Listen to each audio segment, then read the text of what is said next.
Bonjour à toutes et à toutes, merci d'être là et de prendre un peu de temps pour parler cloud. On commence par une petite vidéo et devinez ce qui va se passer avec ce monsieur qui essaye de traverser la rue.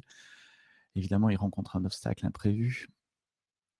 Donc, il essaye de surmonter l'obstacle, à défaut de le contourner. Et puis, c'est là qu'il y a un événement a priori anodin qui peut arriver, mais qui cause une réaction en chaîne qui peut avoir des conséquences inattendues. Ça vous rappelle quelque chose ? Peut-être ça vous est déjà arrivé en prod, un événement imprévu qui cause une réaction en chaîne. Pour moi, la meilleure partie de cette vidéo, c'est quand le pauvre monsieur essaye de redresser la barrière là, et évidemment, il n'y arrive pas. Construire des systèmes distribués, c'est dur, ne se voilons pas la face. Et en plus, si vous êtes certain d'une chose, c'est que ça va se planter à un moment ou l'autre. C'est une citation que j'aime bien reprendre de notre CTO Werner Vogels. Failures are given. Everything will eventually fail over time. C'est juste une question de temps. Attendez, vous êtes certain qu'il y a une pièce ou l'autre de votre système qui va tomber. Pas nécessairement votre pièce, ça peut être du hardware, ça peut être du réseau, ça peut être le DNS, parce que c'est toujours le DNS de toute façon. Donc, les systèmes tombent en panne, c'est un fait, c'est une réalité. Les trucs ne marchent pas comme on s'attend. Donc, qu'est-ce que vous pouvez faire dans vos applications pour embrasser les pannes, pour vivre avec les pannes, plutôt que simplement faire sortir un Java Stack Trace et le montrer à l'utilisateur? Qu'est-ce que votre application peut faire pour continuer à vivre ou à survivre quand il y a une panne? Et c'est de ça que je vais parler dans ce talk-ci. C'est comment vous pouvez créer des applications, vous pouvez utiliser des architectures pour que vos applications soient plus résilientes aux pannes. Et comme l'a dit Clément, je m'appelle Sébastien, je suis développeur advocate chez AWS, donc mon métier c'est de vous inspirer, de vous donner des idées, des choses à tester. Et j'ai envie que vous partiez de ce talk en disant « Ah oui, tiens, je vais essayer de changer ça et ça dans mes architectures juste après ce talk ». Donc c'est quoi la résilience? C'est la capacité d'un système de gérer l'inattendu, de gérer ce qui n'est pas prévu, et éventuellement d'arriver même à récupérer de cette situation d'erreur automatiquement. Un exemple parfait de résilience et de fonctionnement en mode dégradé, c'est ce monsieur qui change la roue de, je ne vais pas appeler ça une voiture, mais le service continue pendant ce temps-là. Remarquez, on continue d'avancer, on roule. Évidemment, on n'a pas toutes les fonctionnalités à notre disposition, mais ça continue. Et donc, il y a moyen de construire des applications qui continuent de fournir du service à vos utilisateurs, même dans un monde partiellement dégradé. Alors évidemment, ça ne s'apprend pas du jour au lendemain. Évidemment, c'est une combinaison de plusieurs choses. Il faut de l'infrastructure, il faut que le réseau soit résilient, il faut que votre application soit résiliente, et c'est de ça que je vais parler aujourd'hui. Puis il faut que les gens soient résilients aussi et que les process soient résilients, le fameux PP, les process et les people.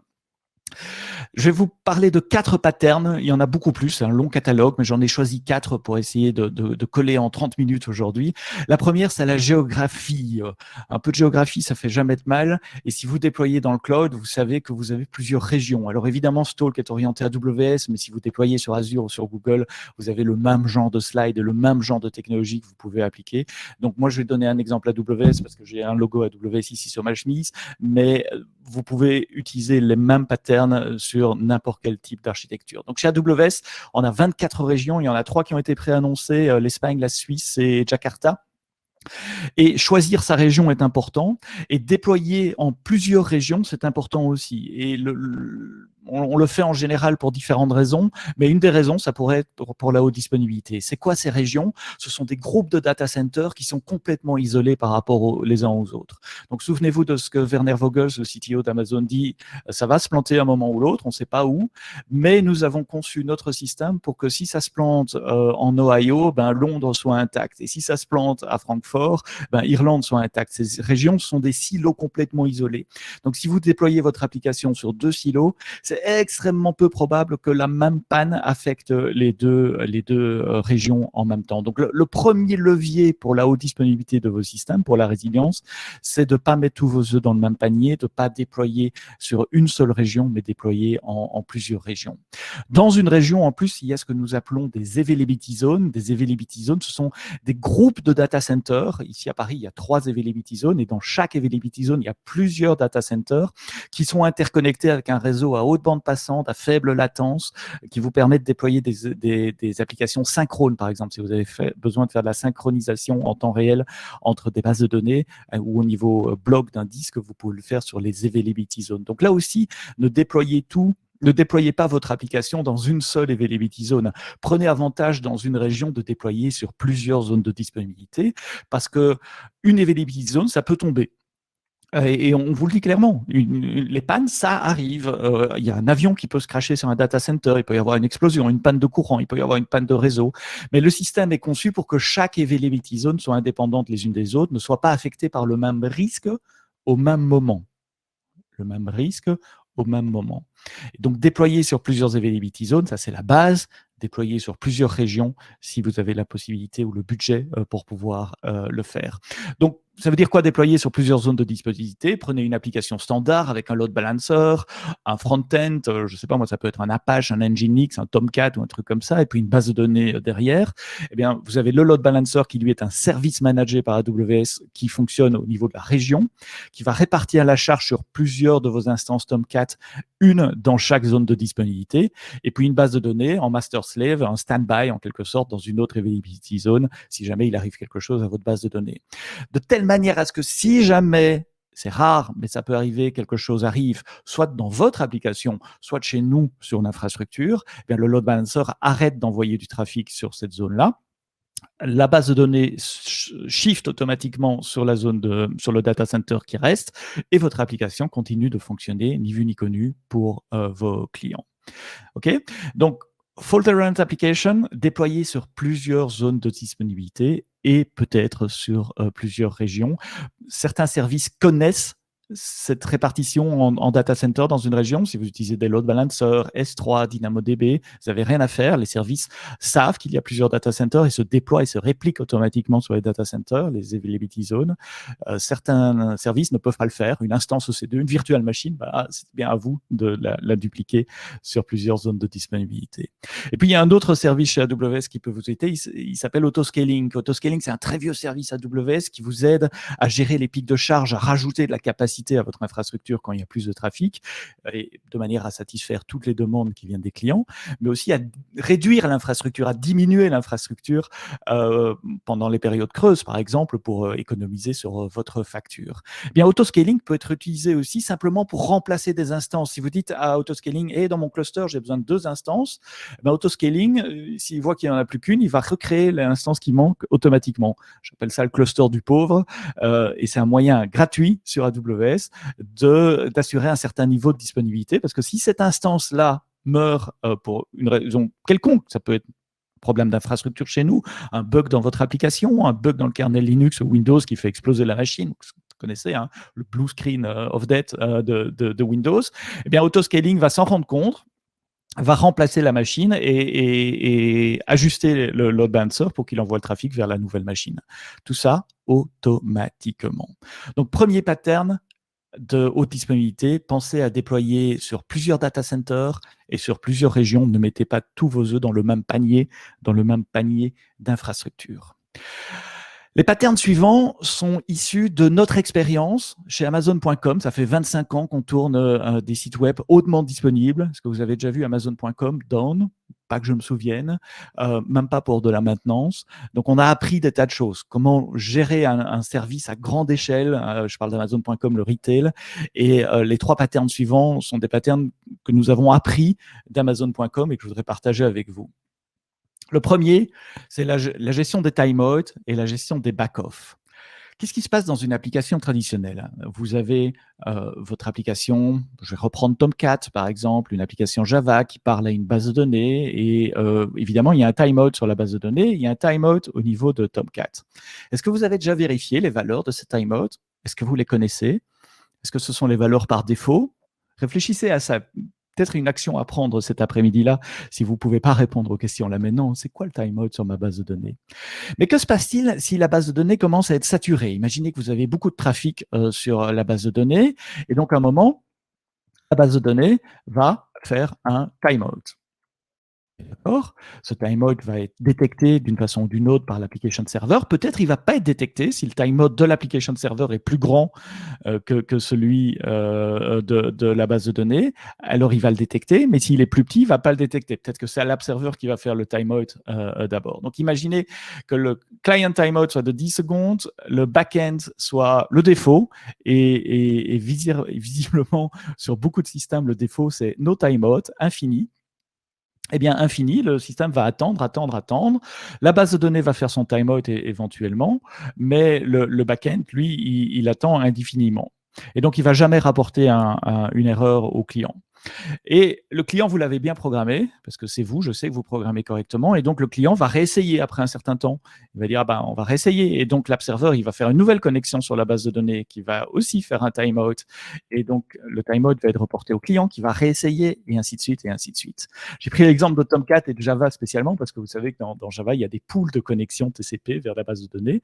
Et donc très vite, ce comportement-là va épuiser toutes les connexions dans le pool, et l'app server ne sera plus capable d'ouvrir une connexion vers la base de données. Et donc, tout votre système sera down pour l'ensemble de vos clients.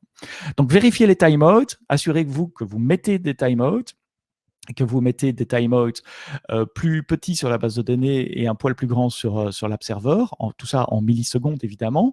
Et attention à certains systèmes de base de données, il y a des timeouts partout, hein. Quel que soit le système, je suis certain qu'il y a un réglage quelque part où vous pouvez régler les timeouts. Je disais attention à la base de données parce que sur certains systèmes, le timeout c'est infini. Regardez MySQL par exemple, le driver JDBC de MySQL, socket timeout, default 0, 0 veut dire infini, no timeout. Donc, ne laissez jamais les valeurs défaut là. Si vous programmez, il y a des tas de librairies qui peuvent ajouter du timeout au niveau de votre code. Ici, c'est un exemple en Python avec un simple décorateur. Vous pouvez dire, voilà, cette fonction-là, je veux un timeout à 5 secondes, a priori. Et si jamais il y a une exception, voici la méthode qu'il faut exécuter pour gérer l'erreur. Donc, sérieusement, mettez des timeouts, vérifiez vos timeouts sur vos systèmes. Qu'est-ce qu'on aurait pu faire pour éviter ce scénario, à part mettre des timeouts et vérifier que les timeouts soient correctement positionnés sur les différentes parties? Une des techniques que nous utilisons beaucoup chez Amazon, c'est plutôt que de réessayer, que l'application cliente ne réessaye un appel qui foire, attendre un peu avant de réessayer. Ça permet au système souvent de récupérer un peu de temps. Donc, si vous avez une erreur et que tous les clients commencent à réessayer des connexions en même temps, déjà que le système n'est pas au mieux de sa forme, puisque vous avez une erreur, et vous allez le tuer en ayant tous les clients qui vont se reconnecter en même temps. Donc, programmez vos clients de manière à ce qu'ils réessayent de façon échelonnée. C'est ce qu'on appelle un exponential back-off. Ici, dans mon exemple, je vais réessayer après 2 secondes, et puis après 4, puis après 8, puis après 16, etc. Ça va donner un peu d'oxygène à votre app server, à votre base de données, pour éventuellement récupérer des erreurs.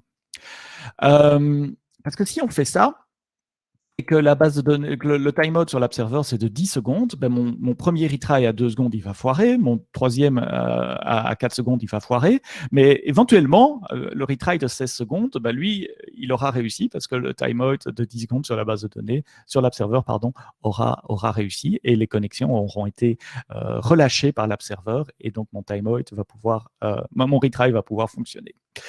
Alors, si on programme ça exactement comme je l'ai dit, le client réessaye à 2, 4, 8, 16, etc.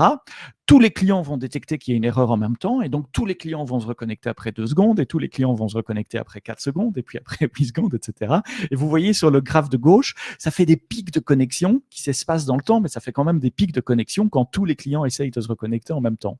Ce qui peut poser un problème aussi, parce que, comme je l'ai dit, a priori, s'il y a des retries, c'est que votre app server, votre base de données n'est pas au mieux de sa forme, et avoir tous les clients qui retapent à 2 secondes, à 4 secondes, etc., peut causer plus de problèmes qu'en résoudre.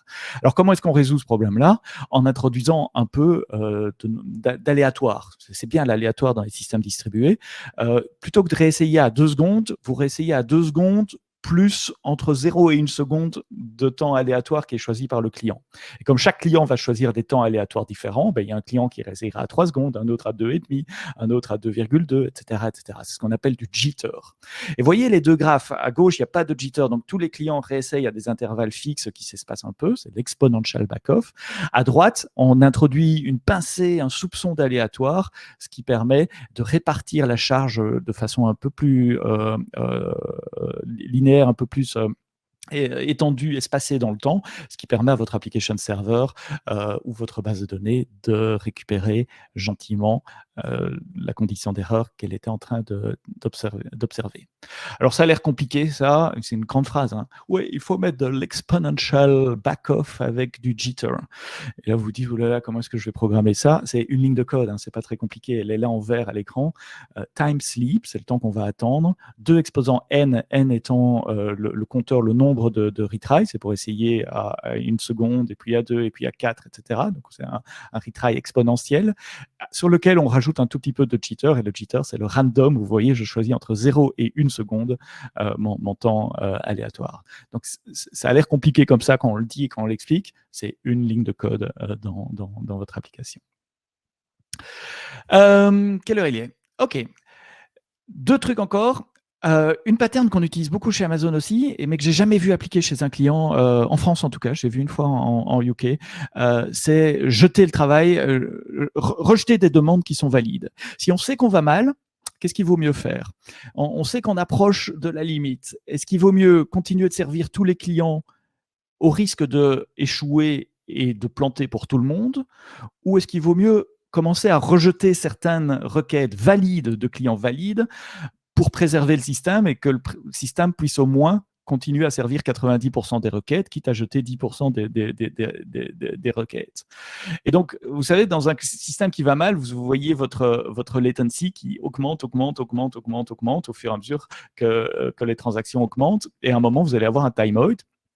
Qu'est-ce qu'il vaut mieux faire? Est-ce qu'il vaut mieux attendre qu'on atteigne ce niveau de timeout et donc être indisponible pour tous les clients, ou dire, ben voilà, je peux accepter autant de transactions par seconde en toute sécurité, et le nombre de transactions excédentaires qui arrivent, ben je les jette. Et tant pis, oui, certains clients vont avoir une erreur, ils devront réessayer, et puis là, peut-être que ça passera. Donc, du load shredding, ça consiste à jeter, à répondre une erreur 500 par exemple, si c'est une API HTTP, à des requêtes parfaitement valides, de manière à préserver le système et ne pas saturer le système. Alors, si vous faites ça, attention quand même, soyez pas super optimiste. Il vaut mieux commencer à shredder, donc à jeter des requêtes un peu plus tôt qu'un peu trop tard, parce que quand c'est trop tard, bah, c'est trop tard. Votre système va mourir. Et puis trouver la bonne métrique pour se baser sur la décision de je rejette ou j'accepte. En général, le latency est une bonne, mais pas que. Jeter une requête, ça ne veut pas dire retourner nécessairement HTTP 500. Ça peut être servir du contenu statique plutôt qu'un contenu dynamique. Je vais vous montrer un exemple juste après. Et pensez aussi au health check. Si vous êtes dans un système distribué, vous avez vos load balancers qui font probablement des checks de santé, des pings pour dire est-ce que tu vas bien? Oui, je vais bien. Ne jetez pas ces requêtes-là. Parce que si vous jetez ces requêtes-là, alors le load balancer va penser que votre host est mort, il va tuer le host, ce qui sera encore une situation pire que la situation dans laquelle vous êtes. Netflix fait très bien ça, de générer du contenu statique. Vous savez, vous avez ces différentes banners dans l'écran d'accueil de Netflix avec le contenu personnalisé. Ce sont tous des microservices qui sont appelés pour composer le contenu de cette page d'accueil. C'est la même chose sur la page d'accueil d'Amazon.fr. Il y a des centaines de microservices qui sont appelés derrière Amazon.fr pour composer votre page personnalisée de contenu. Si un microservice ne répond pas au timeout, le système va vous taper du contenu non personnalisé, statique. Ça peut venir d'un cache, ça peut venir d'un CDN, mais évitez surtout l'effet de la page blanche et donner du contenu statique à vos clients plutôt qu'un HTTP 500, ne fût-ce que sur une petite partie de l'écran qui est composée par du microservice. Voilà, ça c'était ma 3e, je crois, puisqu'on a parlé de la répartition géographique, nous avons parlé des timeouts et des back-off, et puis j'ai parlé du load shredding, donc jeter des requêtes valides. suite. La dernière pattern que je vais partager avec vous et qui vient aussi d'Amazon.com, quelque chose que nous avons appris avec 25 ans d'expérience de tourner Amazon.com, c'est de segmenter vos pools d'applications. C'est-à-dire, plutôt que de faire un grand pool où j'ai tous mes application servers derrière un load balancer, faire des segmentations dans ce pool, avoir plusieurs pools et allouer des clients à un pool. C'est ce qu'on appelle de la du sharding en anglais, compartimentalisation. Et c'est pas un nouveau concept en architecture, on fait ça depuis des années. Si vous pensez à un bateau, par exemple, il y a des compartiments dans un bateau, de manière à ce qu'il y ait ici une voie d'eau dans le bateau, la voie d'eau sera limitée à ce compartiment et en principe, le bateau ne devrait pas couler. Je sais qu'il y a des exceptions majeures dans l'histoire des 100 dernières années. Donc imaginez que plutôt que d'avoir un load balancer et 50 application servers derrière, on fasse des petites cellules pour nos application servers, des cellules avec 2 application servers dans la cellule 1, 2 application servers dans la cellule 2, etc.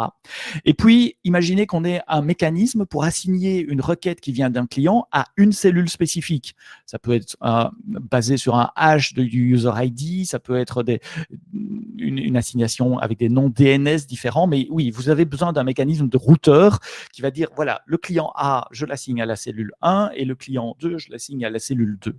Donc en haut, là, j'ai tous mes petits clients et j'ai mon mécanisme de routage, on pourra en reparler un peu après si j'ai du temps, qui va assigner mes clients à des cellules. Ça veut dire que mon petit canari, il sera toujours traité par l'application server dans la cellule 1 et dans la cellule 2. Et ainsi de suite, et ainsi de suite. Imaginez qu'il y ait un client qui fasse un truc imprévu, le monsieur qui traversait la rue de ma vidéo au début, par exemple, un truc tellement imprévu que ça fait planter votre application server. Il y a un bug dans votre application, c'est normal, ça arrive. Et donc, vous avez des requêtes mauvaises, des poison pills, des requêtes empoisonnées de ce client, le fou du roi, qui vous envoie une requête imprévue qui fait planter votre application server sur la cellule 1. Et donc, toute la cellule 1 meurt. Vous n'avez plus d'application server là parce qu'il réessaye, il tue le premier, il réessaye, il tue le deuxième, etc. Et puis, même si vous avez plusieurs application servers sur plusieurs cellules et que le client est affecté à plusieurs cellules, il va éventuellement, après un certain nombre de retries, il pourrait tuer la cellule 2 également. Et donc, j'ai 2 cellules, j'ai 3 clients qui sont impactés, mais tous mes autres clients fonctionnent encore normalement. Vous avez réussi à segmenter la panne de manière à ce que la panne n'affecte qu'un petit nombre de clients. Donc oui, il y a des clients qui seront impactés, mais pas tous vos clients. Et le système continuera de fonctionner pour la majorité de vos clients. Alors, comment on mesure l'efficacité de ce genre d'architecture? En mesurant l'effet de souffle, le blast radius. Combien de clients à la fois peut impacter une panne? Si j'ai une panne, combien de clients peuvent être impactés? Et là, il faut ressortir les bons vieux cours de maths que vous avez eus à l'UNIF peut-être, les cours de combinatoire, souvenez, les jeux de cartes, etc. Et ça dépend de la taille de vos cellules, combien de clients sont affectés à une cellule, combien de clients vous avez, etc. Comment est-ce qu'on peut améliorer ça? Parce que vous vous souvenez ici, j'ai 3 clients qui sont impactés, ce sont mes 3 premiers clients. Pour éviter que ce soit les mêmes clients qui soient impactés, chez Amazon, on fait du shuffle sharding. Et du shuffle sharding, ça veut dire qu'on randomise, on fait de façon aléatoire l'assignation d'un client à une cellule. Donc mon petit canari, là maintenant, il est plus sur la cellule 1 et 2, il est sur la 2 et la 3. Et donc si j'ai mon poison pill, qui est envoyé toujours par le même client, il va tuer la celle 1 et mon lapin et mon maïs vont être impactés, mais le maïs, il est toujours sur la celle 2, donc il aura toujours du service par la celle 2, et le lapin, regardez, le lapin, lui, il est sur la celle 4. Et donc, quand mon client, mauvais, intentionnellement ou non, tue l'autre cellule à laquelle il est affecté, la cellule 5, ce ne sont pas les mêmes combinaisons de clients. Le trèfle et les petites cloches, elles sont toujours servies par la cellule 2 et la cellule 4. Donc là, je n'ai qu'un seul client qui est impacté totalement, c'est celui qui envoie la mauvaise requête. J'ai 4 clients qui sont impactés partiellement parce qu'ils ont une partie de l'infrastructure, donc peut-être que les temps de réponse seront moins bons, ce sera un peu plus lent, mais le service fonctionnera toujours pour ces 4 autres clients, et pour tous les autres, le service continue de fonctionner tout à fait normalement. Donc ça, c'est la magie de la combinatoire. Si vous avez 8 nœuds, 2 shards, il y a 28 combinaisons possibles.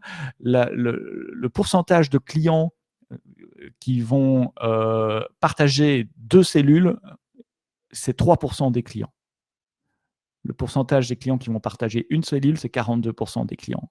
Et donc, il suffit d'augmenter un peu le nombre de nœuds, le nombre de shards. Si vous avez 100 nœuds et 5 shards, vous avez 75 millions de possibilités.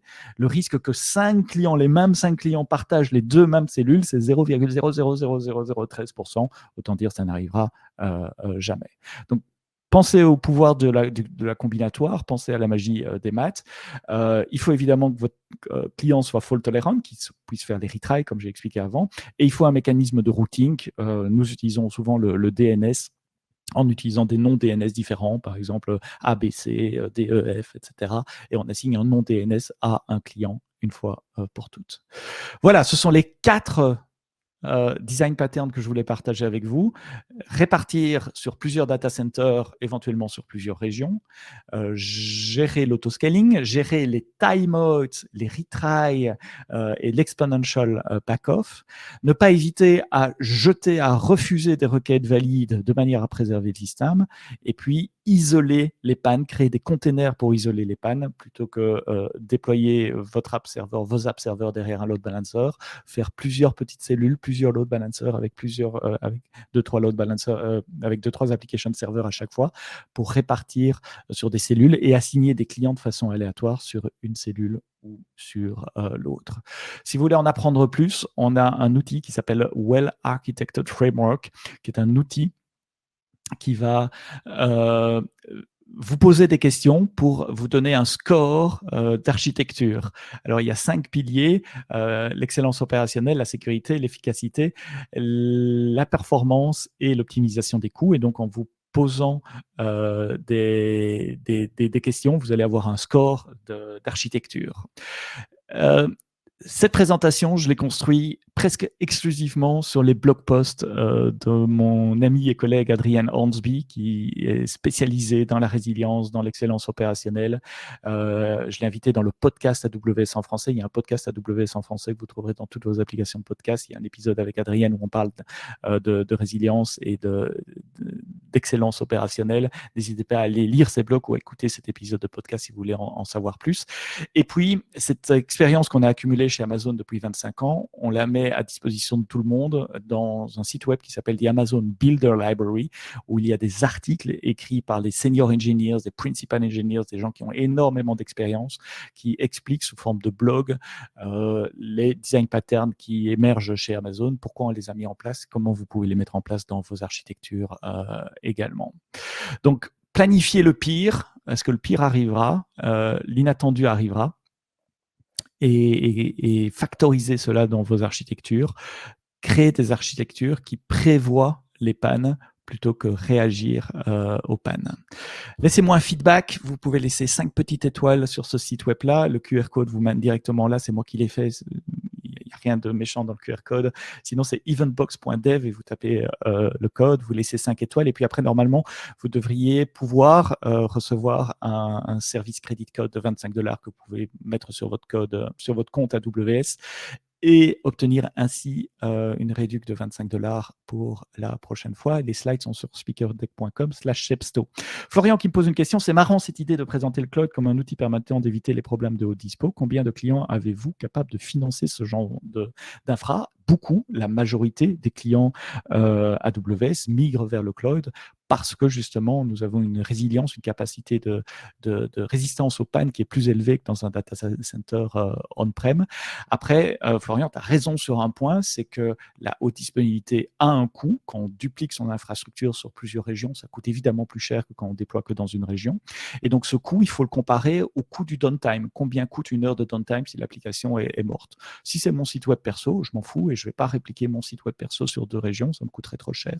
Mais si je suis une entreprise qui déploie des systèmes critiques, je prends un exemple qu'on a publié récemment sur notre blog, la Société Générale ici en France a déployé sur AWS son nouvel engin de calcul de risque de crédit. Ça tourne sur AWS. Ils ne peuvent pas se permettre d'être down pendant la journée et d'immobiliser l'ensemble de leurs collaborateurs. Donc, évidemment, ils mettent en place des techniques, certaines des techniques que j'ai expliquées, d'autres techniques pour la haute disponibilité. Donc, comparer le coût du downtime downtime, 1 minute de downtime pour Amazon.com, ça se chiffre en millions de dollars, et donc on peut absorber une augmentation de coûts d'infrastructure pour éviter des downtime d'1 million de dollars. Voilà, c'est la seule question. Non, il y a encore quelques questions dans l'onglet « Questions », évidemment. En quoi est-ce que des cellules diffèrent de plusieurs app serveurs? Question de Nelly. Les cellules, ce sont plusieurs app serveurs, mais qui sont isolés. Au fait, chaque cellule a son load balancer, et je vais envoyer mes clients sur uniquement une ou deux cellules. Je ne vais pas envoyer mes clients sur les autres cellules. Et cette segmentation, je peux la faire de différentes façons, soit avec des paramètres dans l'URL et un routeur en face, soit avec des noms DNS différents vers les différents load balancers pour s'adresser à différentes cellules. En architecture microservices, tous les serveurs n'ont pas nécessairement les mêmes services déployés. On peut aussi avoir des feature flags pour activer dynamiquement certaines fonctionnalités. Je ne vois pas le prénom, mais je suis tout à fait d'accord.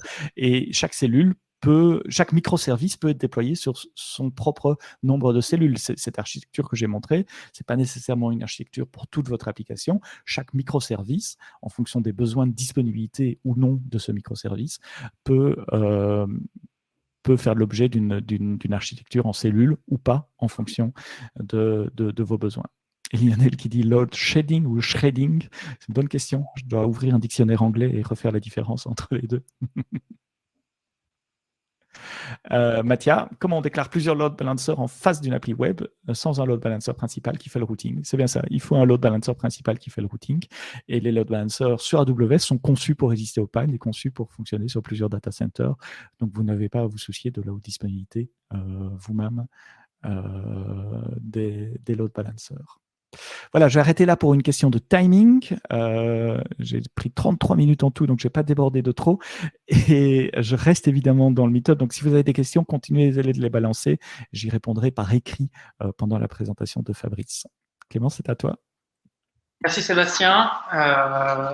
Oui, en effet, comme tu viens de dire, Sébastien pourra répondre aux questions s'il continue à y en avoir pendant la présentation de Fabrice, voire même on pourra prendre encore quelques minutes à la fin des deux présentations. Sébastien, il me semble, reste avec nous. Oui. Donc, pour ceux qui veulent échanger avec Sébastien et Fabrice et qui veulent poser encore quelques questions, on pourra dédier un peu plus de temps à la fin des deux présentations pour parler de tout ça. Maintenant, je propose, du coup, merci beaucoup Sébastien pour ces éclaircissements sur les parties d'architecture. Je propose que maintenant on passe à notre deuxième sujet du jour, qui est comment créer une architecture serverless pour gérer l'imprévisible dans l'urgence. Et c'est Fabrice Dogan qui va nous parler de ça. Fabrice, je te laisse la main. Yes, je partage mon écran. Vous voyez mon écran? Oui, c'est bon. Enfin, moi, je le vois. Super. C'est parti. Je regarde l'heure, 12h36. C'est parti. Alors, je vais vous présenter un petit Rex, réalisé un petit peu dans l'urgence, et j'ai rajouté l'option NoOps. Et donc, on va dérouler ensemble l'historique et puis pour atterrir progressivement du besoin jusqu'à l'architecture cible. Alors, je suis Fabrice Dogan, donc je suis solution architecte. Je travaille, j'ai un passif, non, c'est négatif. J'ai fait beaucoup de dev et j'en fais encore énormément. Et avec le cloud, ce qui est bien, c'est qu'on peut faire développer une infrastructure. D'accord, c'est pas uniquement du clic-bouton dans les consoles. On peut également développer l'infrastructure. Et c'est ça qui m'a plu sur AWS, également sur Azure, mais je me plais beaucoup plus sur AWS. Le contexte, alors je suis lyonnais, donc et j'ai eu un projet qui est arrivé dans lequel la métropole de Lyon, donc à peu près entre 300 et 400 000 voyageurs, qui, vous connaissez, suite à certaines contraintes de déplacement, on a dû mettre en place un service de remboursement d'abonnement mensuel. Pourquoi? Parce que puisque les voyageurs ne pouvaient plus se déplacer, politiquement, il y a un geste qui a été fait de rembourser certains types d'abonnements au titre d'une non-utilisation. Les contraintes, vous comprenez qu'en termes de planning, il y avait des délais à respecter, tout simplement parce que l'annonce avait déjà été faite sur une date de mise à disposition, donc on ne peut pas trop revenir en arrière. Ça implique quoi? Ça veut dire qu'il va falloir mettre en place des cycles courts pour pouvoir développer, mettre à disposition l'outil de façon à ce que ce soit qualifié pour que ergonomiquement ça se passe bien, que tous les tests avec toutes les combinaisons de cartes possibles, d'abonnements et autres soient vérifiés. Il y a aussi, puisqu'on parle de remboursement, on parle de données personnelles et bancaires. Donc, ça veut dire qu'en termes de RGPD, il faut que ce soit un petit peu carré quand même. Il ne faut pas que certaines données se retrouvent dans la nature. Puisqu'on parle également de remboursement, il y a une petite gestion aussi de la fraude pour éviter de rembourser, de se retrouver sur son compte bancaire, le remboursement de cartes de personnes que vous connaîtriez de près ou de loin. Et puis, vous avez un comportement aussi inconnu, parce que vous voyez bien, on est dans une situation où le comportement des gens n'est pas toujours anticipable. Donc, c'est-à-dire que la charge, on ne sait pas trop est-ce que c'est une gaussienne, est-ce qu'au début, je vais avoir 80% au début et puis le reste est allé sur la fin du mois, ou est-ce que c'est un flux continu? On ne sait pas trop. Et en termes d'amplitude, on ne sait pas est-ce que je vais avoir une concentration sur une heure, une journée. C'est assez compliqué. Puis vous comprenez aussi que sur la durée, est-ce que le dispositif en question, c'est du one-shot? Est-ce que ça va être répété? On a vu que en fait, ça allait être répété. Donc, il faut peut-être imaginer une architecture qui tienne sur la durée avec une disponibilité continue. Vous savez aussi que dans cette période-là, il y a les DSI qui sont fortement contribués parce que baisse de volume, baisse de capacité à intégrer des changements. Donc, ça veut dire que le projet, dans sa réalisation, doit être un petit peu autonome pour que l'ensemble des changements ne sollicitent pas trop les DSI, parce que derrière, il y a des personnes, et ces personnes-là sont en disponibilité assez réduite. Dans une solution minimale, on vous demande de mettre à disposition ce genre de service. Le truc le plus simple, dans un mode rapide, vous allez déployer dans le data center du client. Vous allez téléphoner à la DSI, vous dites « j'ai besoin d'un serveur, telle caractéristique, donnez-moi les accès SSH, et puis je ne vous embête pas plus, vous faites en sorte que ce soit routé depuis Internet, avec tel nom DNS, vous me donnez le certificat, et je suis autonome. » En termes d'autonomie, j'ai fait une petite checklist là, à gauche. En termes de DevOps, vous êtes des bons développeurs, bien sûr, vous allez mettre du Docker, vous allez gérer le cache avec du Varnish, ce que vous voulez. J'ai mis des exemples. La table MongoDB. Puisque vous êtes bon en JavaScript et vous avez fait une application Angular derrière, vous allez faire du FullJS, vous allez mettre du Node, vous mettre du Express comme vous voulez. Et puis, vous allez un petit peu plus loin, vous allez mettre du Ansible pour pouvoir répéter tout ça sur les différents environnements de dev et de prod. Bien sûr, comme l'application, vous allez devoir envoyer des mails, vous allez devoir gérer un petit peu de métriques. Vous allez mettre du Nagios, SMTP relais, etc. pour que le SPIF fonctionne bien. Enfin, tous les petits trucs qui font que le service sur un point de vue utilisateur, va bien se présenter. Donc, en termes de DevOps, puisque vous êtes autonome, je coche. Parfait. En termes de SecOps, en termes de sécurité, vous voyez bien que vous avez un seul serveur sur lequel se mélangent les traitements, les données, vos environnements de développement. C'est vraiment, c'est pas top. S'il y a une injection qui se passe, on pourrait avoir accès au système et du coup accéder à certaines données RGPD et autres et données bancaires. En termes de FinOps, c'est nickel. Vous avez un serveur, il a été provisionné, son coût est fixe. Il y a la bande passante qui va bouger un petit peu, qui va peut-être bouger à certains prix, certains coûts. Mais en tout cas, c'est quelque chose qui est assez contraint et assez rentable. Voilà. En termes de disponibilité du service, vous avez un serveur. Voilà. Il n'y a pas de load balancer en frontal, comme m'a expliqué tout à l'heure Sébastien. Directement connectivité Internet. C'est-à-dire que si vous faites une mise à jour qui se passe mal, le service est indisponible. Vous avez un des composants parmi la myriade de composants que vous avez installés qui fait un petit peu de vague sur d'autres composants. Votre service, il est indisponible. Alors, en prenant en compte tous ces éléments, vous allez dire, effectivement, là, j'ai ce qu'on appelle un SPOF, un Single Point of Failure, c'est-à-dire j'ai un serveur qui est tout seul et qui concentre à lui seul l'ensemble des risques de mon application. Donc, une solution un petit peu plus moderne et qui ressemble un petit peu à ce que présentait tout à l'heure Sébastien, se dire, je vais mettre un load balancer en frontal, type F5 dans un data center classique. Je vais mettre plusieurs réplicas de mes services. Je vais séparer les datas de mon traitement. Je vais mettre du Mongo, voilà, un petit peu à droite à gauche. Je sépare la partie monitoring et alerte, peut-être en récupérant ce qui existait déjà. Puisque maintenant, j'ai un ensemble, une nébuleuse de VM, je vais mettre un bastion, voilà, sur lequel je vais mettre, concentrer peut-être mes outils de dev.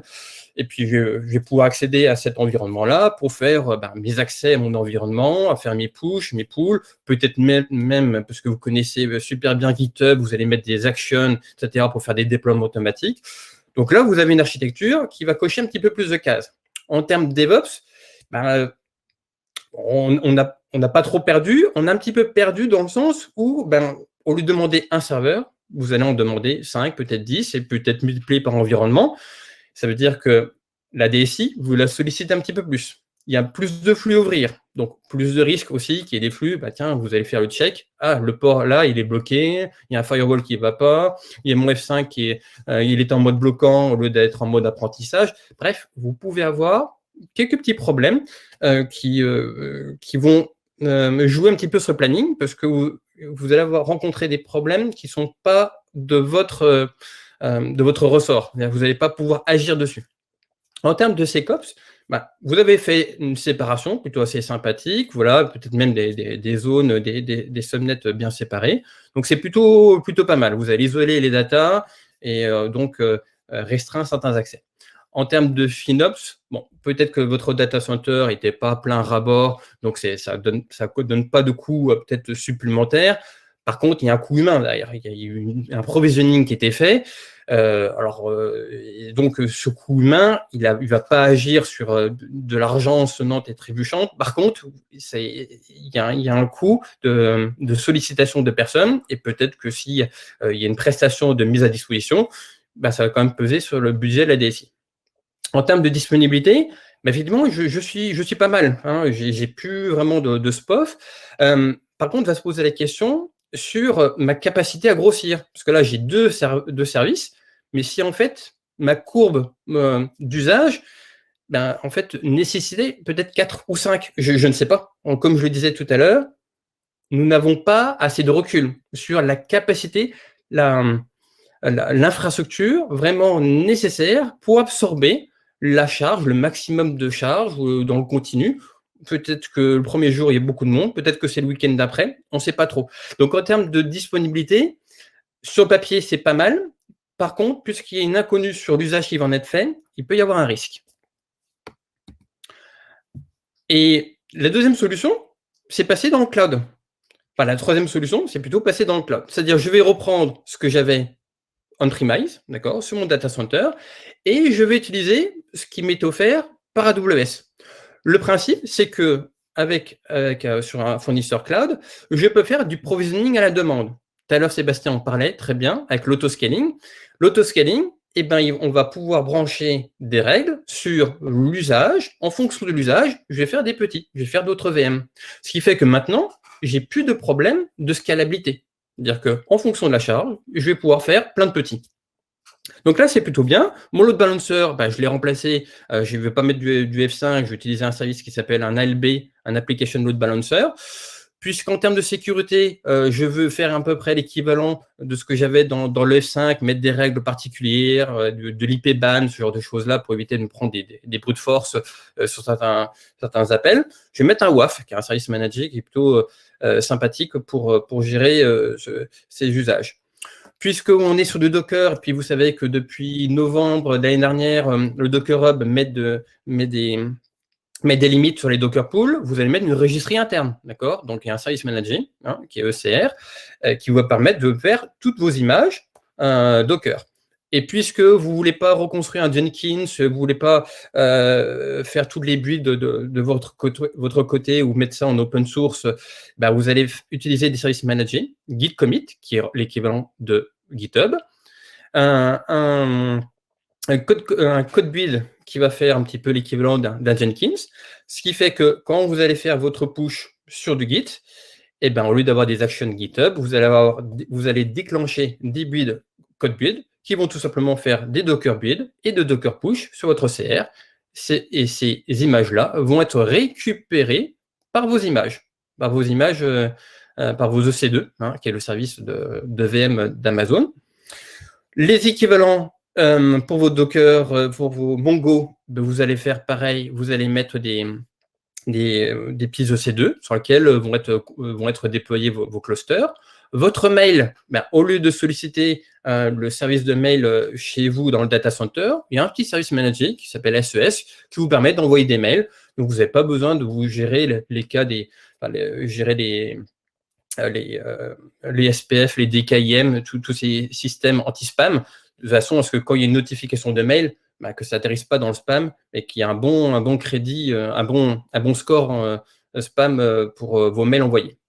Vous avez un service de monitoring, c'est pour faire un petit peu l'analogie avec un Agios. Et puis, vous avez SSM, qui est un petit service qui vous permet d'éviter d'avoir un bastion, qui vous permet d'interagir avec vos VM, vos EC2, sans avoir à créer une VM dédiée qui serait également en SPOF.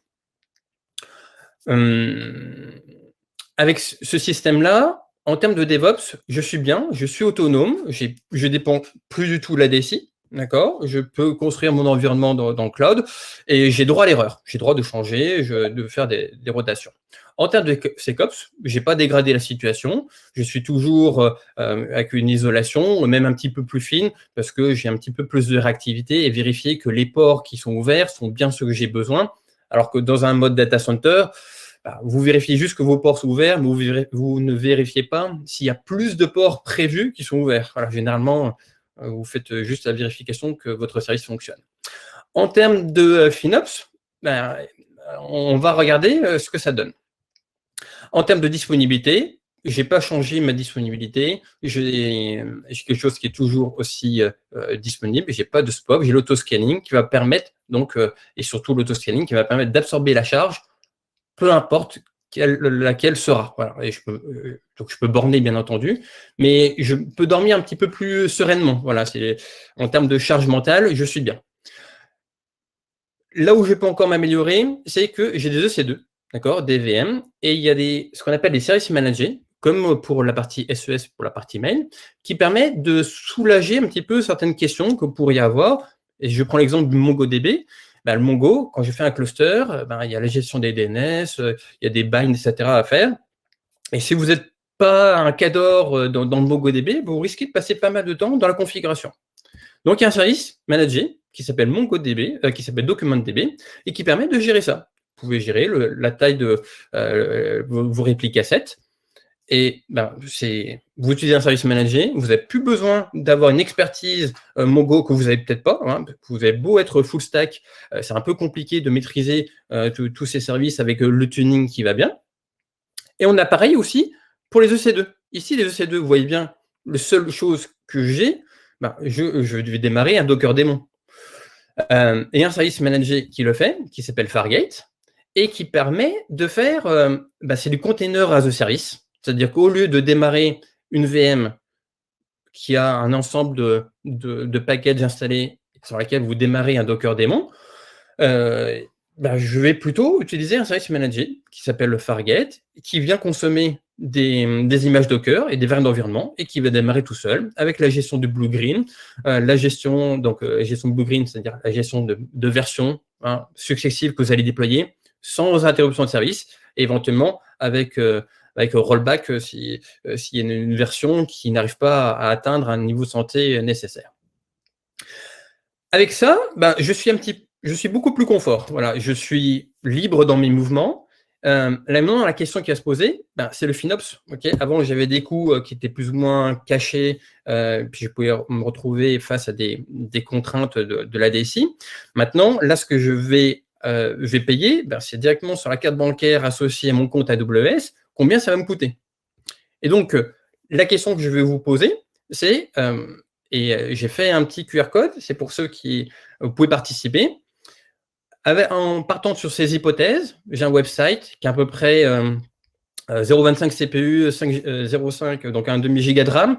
Alors, le facteur de 25, c'est le facteur moyen au cours du mois sur le nombre d'occurrences, le nombre d'instances de ce container. Donc 2,25, pourquoi 2 bien minimum pour avoir la haute disponibilité, 2,25 parce qu'il peut y avoir du creux, etc. Donc c'est juste un petit exercice, hein. J'aurais pu mettre 2 pile poil, mais ça veut dire que je n'aurais pas eu d'amplitude. MongoDB, j'ai au moins 2 clusters, j'en ai 2.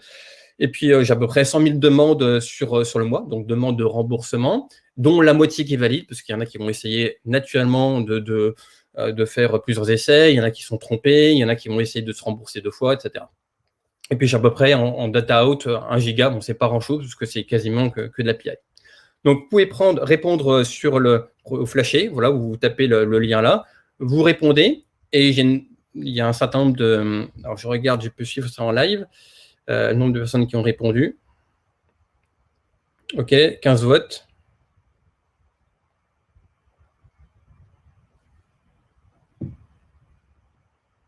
Je vous laisse encore quelques secondes.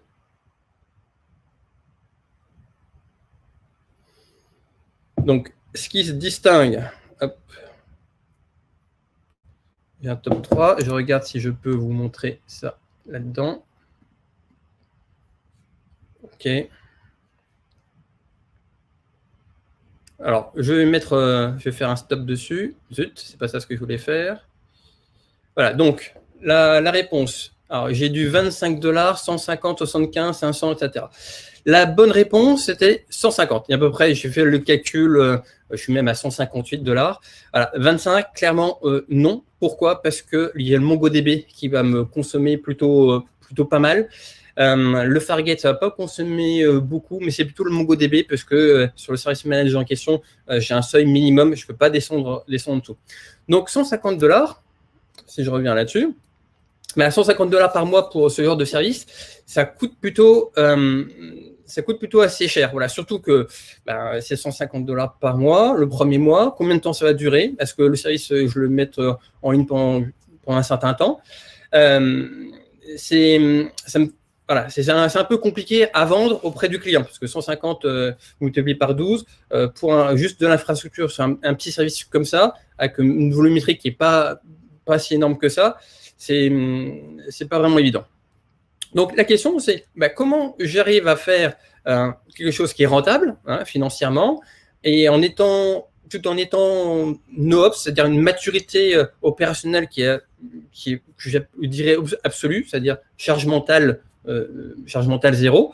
Mais en fait, il faut changer un petit peu de paradigme. Et au lieu de raisonner juste en mode VM, on va raisonner plutôt en mode serverless. Le serverless, c'est quoi? Je vous mets ma définition. C'est ma définition, c'est pas celle que vous allez peut-être trouver sur Internet. C'est pas de maintenance, toujours up. Et pour moi, c'est un prix uniquement à l'usage. Ou il peut y avoir un prix horaire, mais on va dire ridicule ou anecdotique. Voilà. Donc, en serverless, le principe, c'est que vous ne créez plus vos VM. D'accord? Votre puissance de calcul, vos ressources ne sont pas à votre charge en termes de maintenance. Vous définissez les bornes de fonctionnement et vous payez à l'usage. Donc, chacun des services a une particularité d'usage. Je vous présente la solution serverless de cette même application. Alors, on était parti au début sur quelques petits composants. Là, vous voyez bien qu'il y a une petite nébuleuse. Je ne vais pas passer en revue l'ensemble des composants, mais à première vue, vous allez dire, Fabrice, là, tu nous casses la baraque, là, parce que j'étais parti sur un truc qui était compréhensible, quelques petites VM, quelques petits services managés. Et là, je vois plus de VM, je vois des petits lambda, des petites choses qui sont apparues, et ça m'a l'air un petit peu plus compliqué. Par contre, c'est une architecture microservice. C'est-à-dire que chacune des fonctionnalités a son petit périmètre et à son modèle de pricing avec ces SLA particulières et dans lequel on peut facilement débrayer, c'est-à-dire avoir une résilience de façon à ce que s'il y a un petit composant qui tombe, pour autant, le service n'est pas indisponible. Si maintenant je mets un petit compartiment de l'ensemble des fonctionnalités, on a une partie core, c'est la partie frontale, la partie DNS, la gestion des certificats, le cache, etc. J'ai une partie CI/CD, je ne vais pas rentrer trop en détail, vous connaissez un petit peu le principe.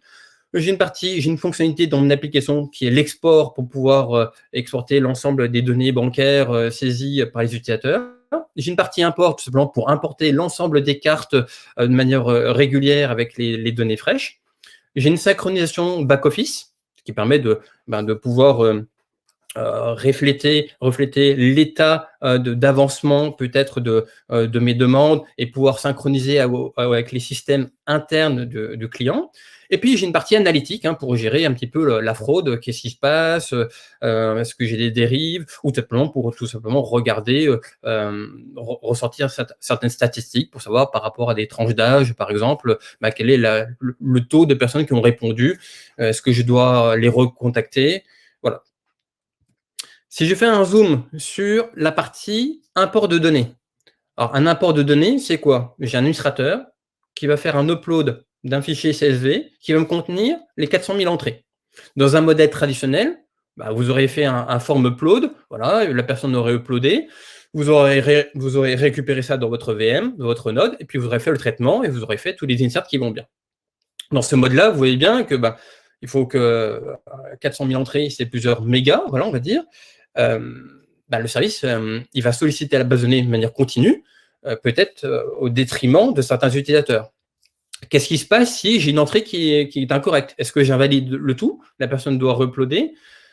Il y a toutes ces questions-là. Dans un mode un petit peu plus découpé, je vais faire en sorte que les uploads arrivent dans un service qui s'appelle S3, d'accord, qui a un gros dépôt. Puis, je vais découper ce fichier-là en petites parties. Puis, une fois que ces parties sont découpées, je suis ici, je vais mettre ça dans une file d'attente, d'accord? Et pour chaque élément qui arrive dans la file d'attente, je vais déclencher un petit traitement, une lambda, qui est un équivalent d'une petite EC2 qui a un cycle de vie très court et qui va donc, pour chacune des parties, va faire l'upload dans ma base de données, qui est dans une base de données particulière, une base de données NoSQL, qui est un service managé, service de base de données NoSQL, et qui a un pricing bien particulier. Je ne rentre pas en détail sur toutes les modalités de pricing de ce service, mais si on prend dans sa forme la plus simple, je peux payer par million d'écritures, par million de lectures et par espace de stockage. Donc, dans ce workflow-là, ce qui est sympathique, c'est que au lieu de prendre séquentiellement mes 400 000 lignes, je vais faire des paquets de 10 000 et en parallèle, je vais avoir peut-être 4-5 workers qui vont faire l'upload dans ma base de données. C'est-à-dire que mécaniquement, quasiment linéairement, il y a quelques limites, mais je vais diviser peut-être par 5 ou par 10 mon temps d'upload dans un mode découpé versus un mode séquentiel de mes 400 000.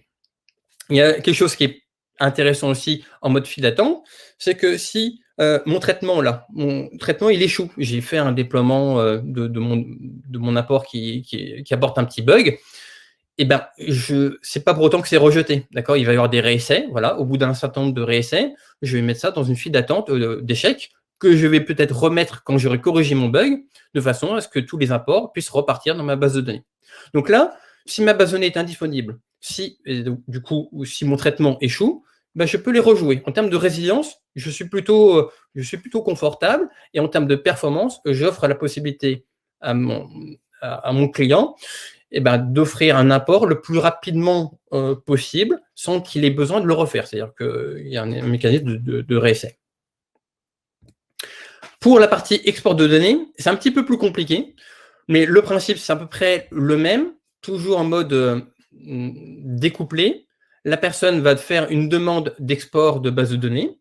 Je vais demander à la base de données d'exporter ces données dans un bucket S3. Maintenant, vous savez ce que c'est. Et quand il y a un bucket S3, il y a un fichier qui est sorti, je vais déclencher un traitement.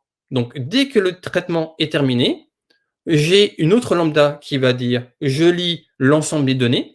Je vais donner ça dans un autre service managé qui s'appelle Athena, dont le but, c'est pour faire un petit cube BI, et qui va me faire un petit peu d'analytique pour me faire un export que je vais mettre dans un autre bucket S3. Quand cet export est prêt, je vais déclencher une autre lambda qui va tout simplement envoyer un mail à l'administrateur pour dire « ton export, il est terminé, voici le lien ». Et le lien qui sera envoyé à l'admin il va pouvoir le faire passer par le CDN, d'accord, le CloudFront, qui va piocher directement dans le bucket S3. Dans ce mode-là, et voyez un petit peu les dimensions de coût, ben, l'Athena, par exemple, si je prends celui-là, il me coûte 5 $ par terabyte scanné. Si j'ai 400 000 entrées, je vais avoir à peu près 2 mégas, 10 mégas, enfin, ouais, 10 mégas de données. 10 mégas de données, ça va me coûter quasiment rien. C'est-à-dire que ce service-là, ce mécanisme d'export, il va me coûter vraiment quasiment rien.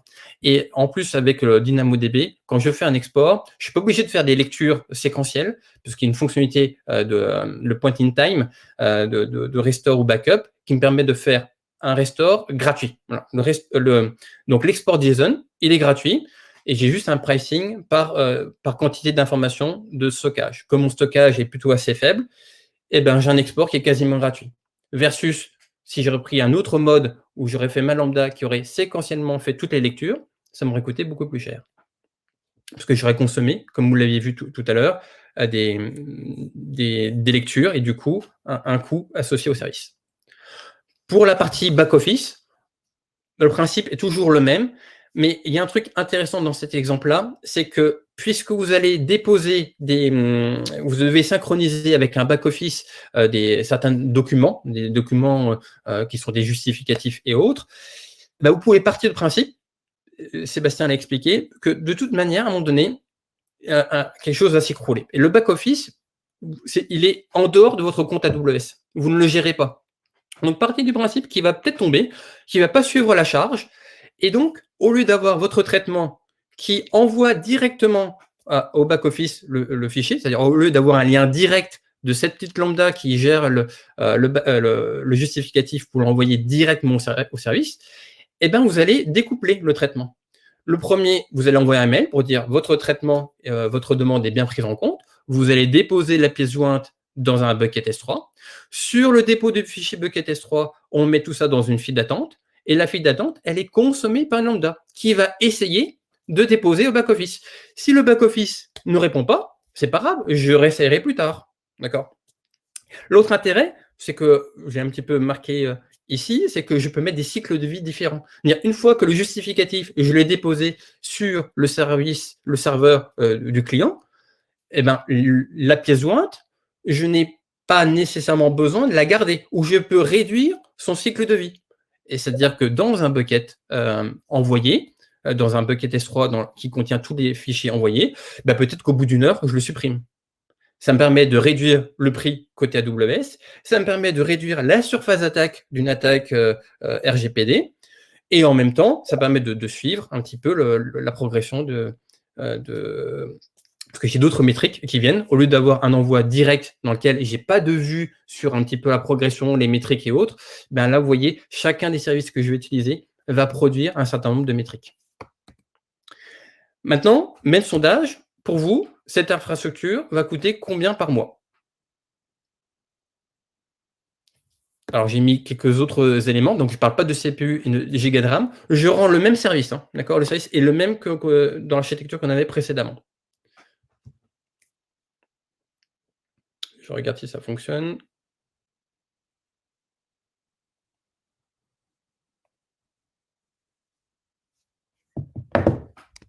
Hop, je regarde rapidement.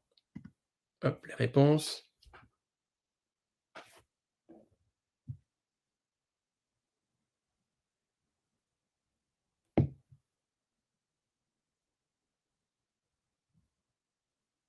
Bon, ça se stabilise. 25 $ par mois, on est pas mal. La réponse est plutôt 10 $. C'est-à-dire que pour ce même service, d'accord, donc la réponse c'est 10 $. Hop, je reprends. Je reviens ici. Donc la réponse, à peu près 10 $, et encore c'est le premier mois, d'accord. C'est là où il y a eu le plus de charges. Les autres, bah, puisque j'ai un paiement à l'usage, bah, si j'ai un usage qui est moins dans les mois suivants, bah, j'ai un coût à peu près de 7 $. Et encore, dans les 7 $, j'ai à peu près 6 qui sont dédiés juste pour le WAF, parce que si je ne l'ai pas mutualisé avec d'autres services, j'ai un coût fixe qu'on pourrait tuer, qu'on pourrait, disons, diminuer en mutualisant avec d'autres applications. Mais donc, pour un service rendu qui est supérieur à une infrastructure du type IaaS, j'ai quelque chose qui est plus résilient, plus modulable, dans lequel j'ai nécessairement un taux de disponibilité supérieur. Est-ce que vous avez des questions? Alors, je vais arrêter mon partage et je vais essayer de répondre aux questions.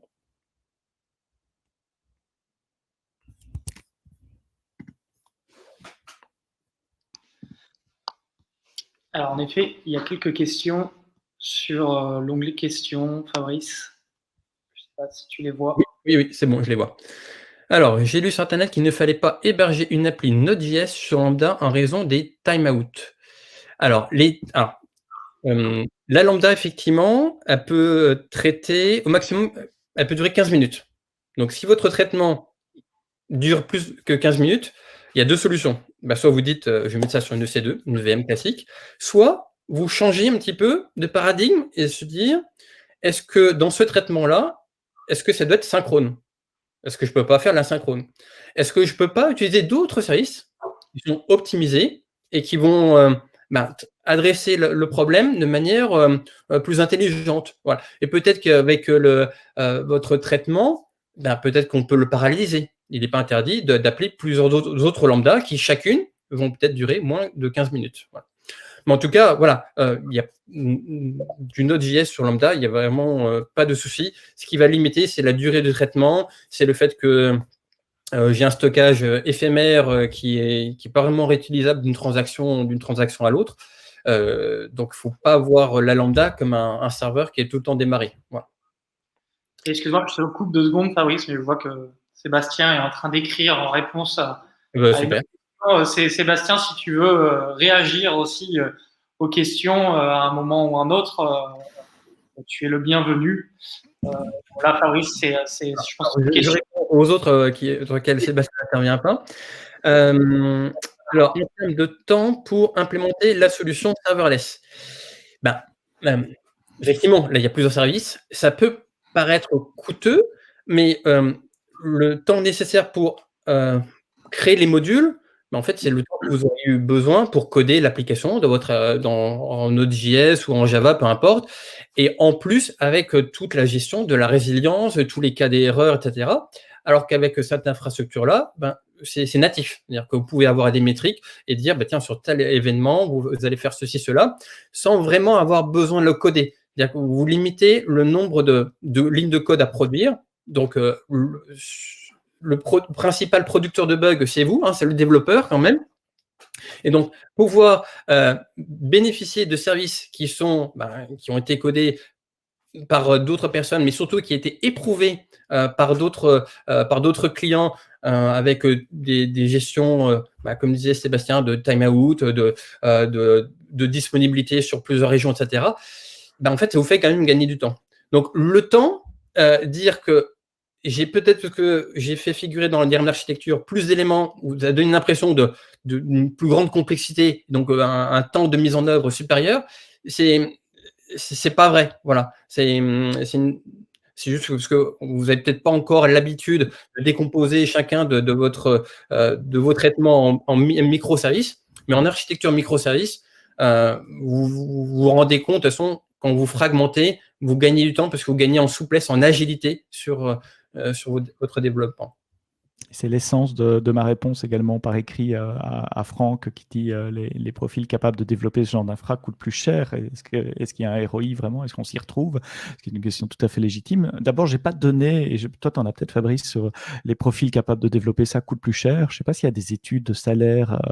Je sais qu'il y en a généralement sur les développeurs, notamment Stack Overflow fait ça. Mais je n'ai jamais vu d'études qui disaient les développeurs serverless sont plus expérimentés ou plus chers. Bon, je trouve au contraire que le serverless c'est le nouveau normal et toutes les startups partent en serverless maintenant. Mon exemple de la Société Générale tout à l'heure, c'était en serverless également. Et comme tu viens de très bien le dire, Fabrice, c'est vrai, il y a une courbe d'apprentissage. Il faut apprendre le serverless façon Azure, façon Google ou façon AWS. Mais une fois qu'on l'a fait, on peut passer son temps sur des fonctions métiers. On passe plus son temps sur de l'infrastructure, la gestion d'infrastructure, de l'Ops. Et donc, le temps du développeur est mieux utilisé à répondre aux besoins du métier. Alors, j'ai une autre question. Est-il utile de rajouter quelques nodes bare metal dans un cluster Kubernetes ou fonctionner directement avec des nodes virtuelles de type EC2 suffit? Alors, le Kubernetes, alors, si vous mettez sur du bare metal, déjà, vous allez payer le bare metal dans sa globalité, qu'il y ait ou pas d'utilisation. Donc déjà, en termes de financière, pour un petit projet, déjà le bare metal, vous prenez toute l'instance physique, vous allez perdre le grain dans la partie autoscaling, parce que vous pouvez faire de l'autoscaling avec du bare metal si vous voulez, mais le seuil va vous coûter plutôt assez cher.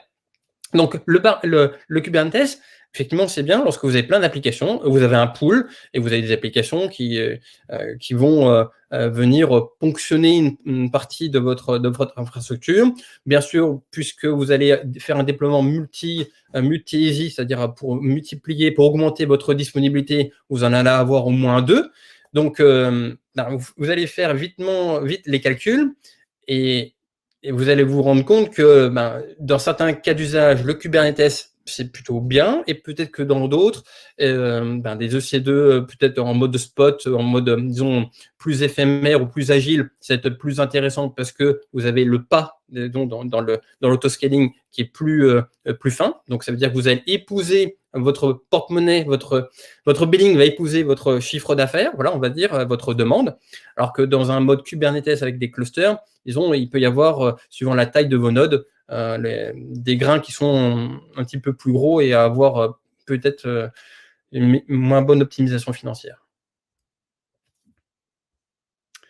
Est-ce qu'il y avait d'autres questions? Comment découper une application ExpressJS ou monolithique, style Java, etc., en fonction lambda?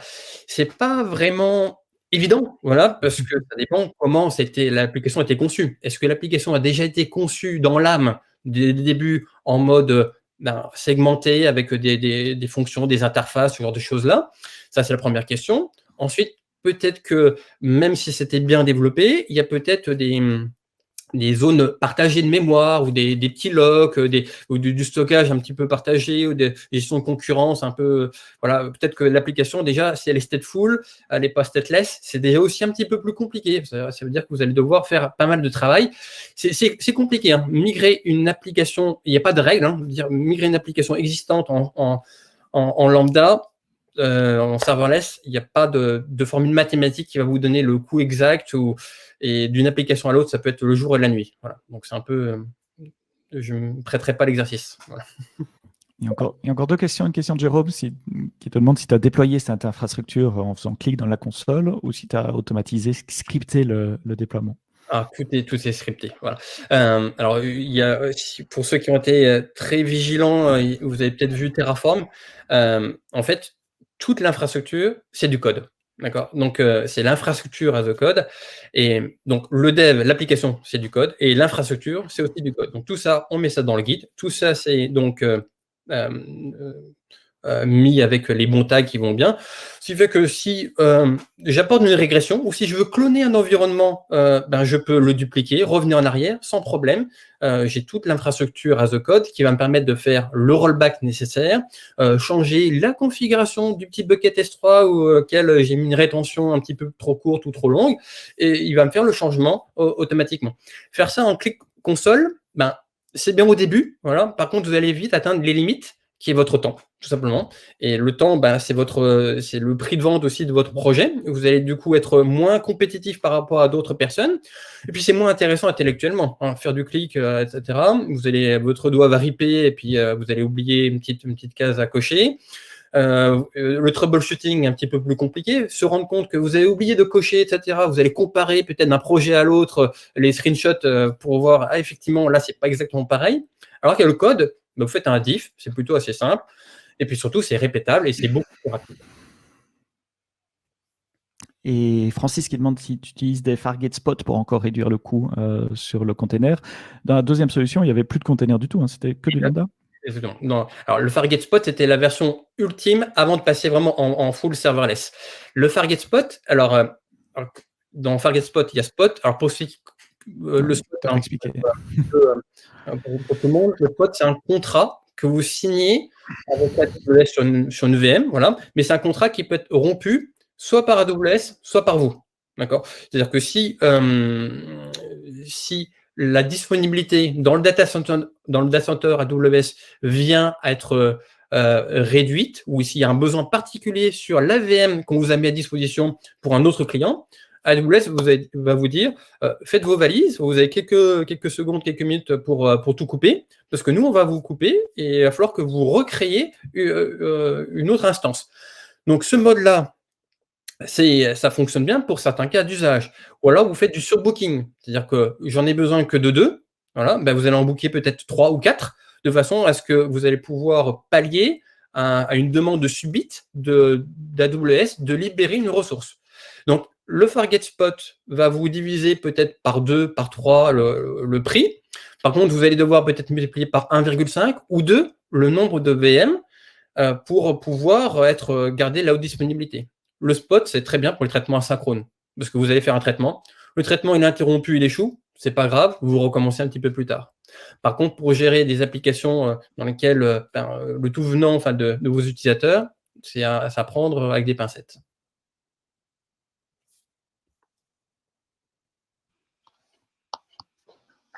Et moi, je continue la discussion avec Franck en chat, qui parle du risque je vais reprendre le mot exactement, la dépendance induite à un hébergeur quand on utilise Lambda. Et ma réponse, j'ai pas assez de place pour le texte, donc j'ai pas pu tout répondre en texte. C'est oui, on crée une dépendance, on crée une adhérence, et donc il faut toujours vérifier. Si vous mettez en place un plan pour sortir d'un éditeur particulier, pour quitter AWS pour aller sur Azure par exemple, quel est le risque duquel vous souhaitez vous prémunir? Est-ce que c'est un risque qu'AWS arrête le business, qu'AWS augmente les prix, ne soit plus disponible? Et quelle est la probabilité que ce risque arrive? Ça peut être un risque quasiment nul, le risque AWS quitte le business demain, a priori ça ne va pas arriver. Et puis vous allez donc vous allez évaluer ce risque financièrement. Et puis, vous allez mettre en place une stratégie de sortie. Vous allez comprendre le coût de cette stratégie de sortie. Il faut que les deux soient alignés. Si votre stratégie de sortie est énorme par rapport à un risque qui n'a aucune chance d'arriver, ça ne vaut peut-être pas la peine de la mettre en place. Il faut peut-être avoir un plan pour savoir comment faire, pas nécessairement le faire. Donc voilà, quand on parle d'adhérence à un fournisseur, je préfère penser en termes de coût de sortie plutôt et comparer à un risque plutôt qu'en parler de lock-in, par exemple. Ceci dit, pour répondre plus techniquement à la question aussi, les clients qui sont sensibles à ce type de risque, ils vont plutôt sur du container avec Kubernetes et avec Fargate dont parlait Fabrice, ou Fargate Spot, parce que le container et Kubernetes, on peut le déplacer assez facilement d'une plateforme à l'autre. Maintenant, est-ce que l'augmentation de complexité, parce que je suis convaincu qu'un cluster Kubernetes est plus difficile à gérer que l'architecture que Fabrice a montré. Est-ce que l'augmentation de complexité vaut la peine par rapport au risque d'adhérence à un fournisseur? En général, la réponse est non. Mais vous pouvez avoir un avis différent et je suis tout à fait d'accord d'en discuter. Est-ce que c'est quelque chose qui a été pris en compte dans ton projet, Fabrice? Alors non, il n'y a pas d'exigence de sortie là-dessus. Après, le code source, moi, je l'ai distribué, il n'y a pas de souci. Maintenant, voilà, il n'y a pas d'exigence particulière sur le provider, sur même la région. Donc, j'ai tout mis sur la région Paris parce que les services matchaient bien. Maintenant, effectivement, passer sur cette architecture-là, avoir la même chose sur du Azure, ça va demander du travail. Le mapping, il y a quelques services qu'on va retrouver. Par contre, les performances peuvent être légèrement différentes, il y a du tuning un petit peu différent, et même si j'ai fait de l'infrastructure as a code, c'est pas exactement la même façon de brancher les services. Hein. Donc, effectivement, c'est un effort assez important. Par contre, le code serverless, là où il y a les règles de gestion, c'est quasiment le même. C'est quasiment le même. Au lieu d'appeler du DynamoDB, ça sera du Cosmos. Voilà, mais bon, le principe sera, la logique métier sera exactement la même dans la partie serverless qui concentre le métier. Par contre, toutes les petites briques techniques, mais effectivement, il faut les adapter. En ce qui concerne la question de Jérôme, là aussi sur la disponibilité, s'il y a un des services qui échoue, alors tous les services que je vous ai présentés, ils ont des CLA qui sont connus, ils sont tous en mode multi-easy, c'est-à-dire que donc la probabilité déjà qu'il y ait un groupe de data center, c'est-à-dire une ESI tombe, bon, il y a une faible probabilité, qu'il y a l'ensemble qui tombe sur une région, c'est encore beaucoup, beaucoup plus rare. Si maintenant, vous avez des clients, et c'est déjà arrivé, et qui vous demandent un taux de disponibilité à plusieurs 9, 99, 998, le mode multi-région est tout à fait possible. Et cette architecture-là, elle est prête. Parce que les data, vous avez DynamoDB qui est capable, on peut faire des synchros multi-régions. Vous avez un service qui est tout en amont qui s'appelle DNS, le Route 53, qui permet déjà de gérer le multi-région à un coût zéro. C'est-à-dire que le coût du run, vous avez vu, c'est $7. Je n'ai même pas besoin de multiplier par 2 pour adresser 2 régions. Si j'étais en mode Fargate, le prix en mode multi-région est exactement multiplié par 2. Voilà. Après, je peux mettre du warm-up et mettre les autoscaling à des mines un petit peu plus petits, mais le coût est quasiment multiplié par 2. Dans un mode serverless, comme ça, je ne multiplie pas le prix par 2 parce que j'ai un prix à l'usage. Donc, si j'ai une région qui est en stand-by, j'ai 0 utilisation, ça me coûte quasiment $0.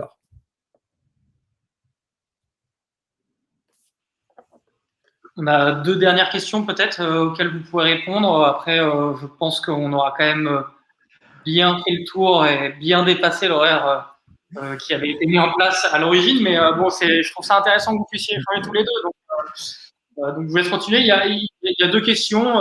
Disons qu'on continue sur ces deux-là. Celle d'Anthony, je vais te la laisser, Fabrice, parce que moi, je vais dire sur AWS, évidemment, mais je ne suis pas objectif. Je ne connais pas très bien GCP, hein, pour être franc. Je connais bien Azure. Maintenant, les nouveaux projets, alors j'ai fait de nombreux comparatifs AWS, Azure. Il n'y a pas une réponse unique. Voilà. Ça va vraiment dépendre du cas d'usage. Est-ce que vous avez déjà des licences Windows qui traînent et du coup, il y a certains dispositifs qui sont offerts par Microsoft pour pouvoir en récupérer une partie?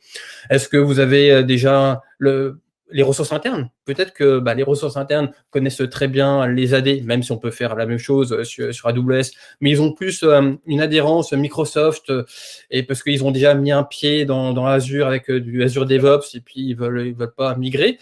Voilà. Donc, il n'y a pas de réponse fixe, unilatérale, applicable pour tous les projets. Voilà, je vais même donner un exemple où ça va. Voilà, mais je ne vais pas vous donner. Voilà, je vais pas. Voilà. J'ai un exemple où j'ai des clients qui font les deux.